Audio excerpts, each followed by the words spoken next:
Baddeko na awards ezatambudde mu weekend era awards zino bazita Hiskool awards.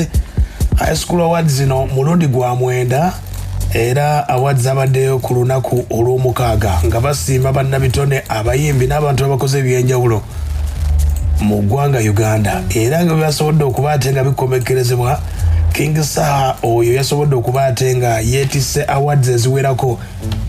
Okulonda kuno kwabadde kwa online ngo waliwo link gy'olina okuba ate nga otambulirako n'osobola okuba ate nga olonda omuyimbi gw'oyagala. Byonna bibadde ebya bwerufu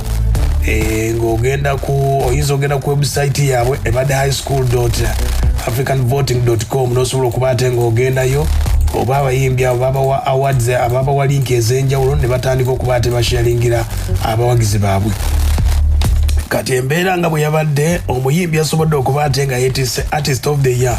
King Saha yabuuseeyo abamulonze babadde omutwalo gumu mu 1479.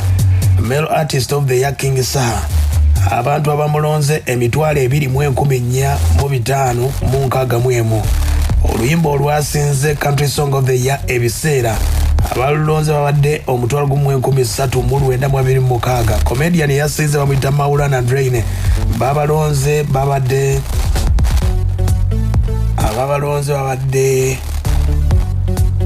mu 1,000 babadde omutwalo gumu mu 600 n'ezigwamu. Country top DJ yasinze Suna Ben abamulonze babadde omutwalo gumu 9,363. Event DJ yasinze okuba ate nga akuba emikolo bamuyita Selector Pioneer abantu emitwalo 3,400 n'ezigwamu be bamulonze. Female artist of the year eyawangudde bamuyita Azawe abantu 8,400 abantu 84 be bamulonze. Ate most consistent artist of the year bamuyita Olisha M abamulonze bali emitwalo 3,921. ate nga rising star bamuyita Honey B ate nga most vibrant event ekivulo ekyasinga acidic vocals kyekyawangudde. Ate omuyimbi gwe balina okwegendereza nti ajja bamuyita Baby Passion.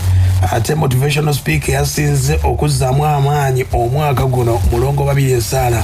Supportive team yasinze team koti y'amaka ya mulongo babiri.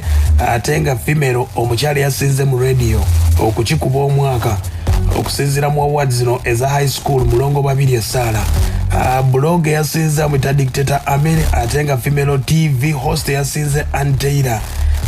Online channel yasinze ya Simon ate nga most male radio presenter yasinze Bazira Tone ate nga most female TV presenter Dana Nabatanzi. Most vibrant radio program ya Bazira. Most vibrant sports commentator Peace Diane. Event plan yasinze mu bidongo yo okuba ate nga ateekerateekera bagiyita ATS events. Ate nga gospel arts yasinze bamuyita Ethel Ahula. Artist okuva mu diaspora eyasinze bamuyita Kaitas Cario. Ate nga MP eyasinze mu high school awards bamuyita omubaka Zaako w'Emitiyana ye yabasinze. Media promoter bamuyita Eva Boss.